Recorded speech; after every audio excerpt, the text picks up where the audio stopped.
Let's bring in now founder and president of the Article 3 Project, Mike Davis, to discuss this, and also some tweets by the governor, Kathy Hochul, just hours later. Mike, always a pleasure. Good to see you. Thank you for having me. This crime is just horrifying because the woman does nothing, and he's on tape, if this is the suspect, who they say it is, just watching. And then you have Kathy Hochul tweeting this post, talking about how she's making the subway safer. This came out hours after this crime. It must have been. We have to think this was just in the queue, because why would she tweet something like this? There are even photos to her post showing her all smiles.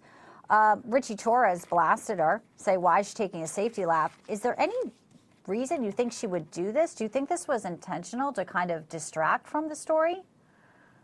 Governor Kathy Hochul is the most tone-deaf, most awful governor in America. And this murder of this woman on the train is a natural and probable consequence of the Democrats' policy of mass parole and mass importation of unvetted and unvettable violent men from these third world hellhole countries.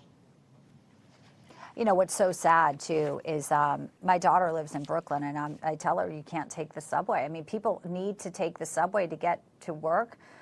You know, it's expensive to have to get into taxis, so it's how people get around in New York, and it just is a story that just highlights how dangerous it can be.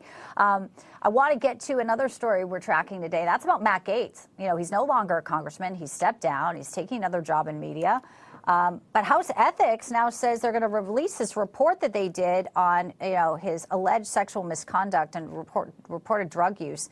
But Gaetz is suing to say, no, you can't do this. I'm now just a person. I'm not a sitting member of Congress. What type of precedent would it set if they actually release this? And do you think the lawsuit will stop them from doing just what they were intending to, Mike? The House is not following its normal rules and procedures here.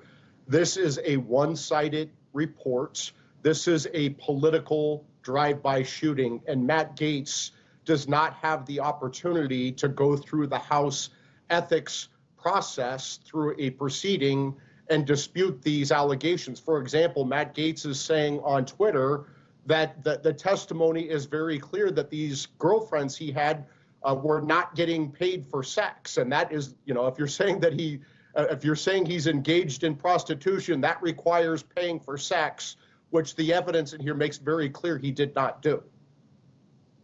You know, two sides to every story, as you said. And the other thing he's sort of dangled out there, he did win his seat in Congress, in the upcoming Congress. So he said, I could actually go in and talk about what the rest of you guys are accused of. I don't know if that's just a veiled threat, but I would think that others would be thinking about that as well. What do you think of that take from Gaetz? I would love for Matt Gaetz to go into the House. He won the seat. He has every right to do it. So what the hell? Go in and burn down the damn place.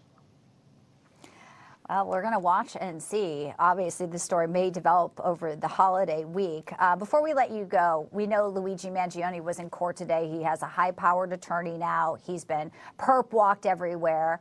And some say that's actually like leading more people to rally behind him. Here's SNL. They were trying to do a joke, and the reaction from the crowd was a bit disturbing. Luigi Mangione dropped. Yeah, definitely woo. I think Colin Jost handled it really well as you can do it when you hear people cheering for an accused assassin. Cold blood. The CEO had children. This is the holidays. Mike, it's just so sad and sick, the whole thing. And it continues, though. Day by day, we hear more people contributing to a legal fund. Not sure that they'll use it, but this fascination. Do you think it will subside at all as we hear about some of the evidence? Today's leftists, they are absolutely evil monsters, too many of them. They're cheering on the cold-blooded murder of a father and a businessman. These people are sick. Well, Mike Davis, always a pleasure to have you. Thanks for stopping by this week here on Newsline, founder and president of the Article 3 Project. Thanks, Mike. Merry Christmas.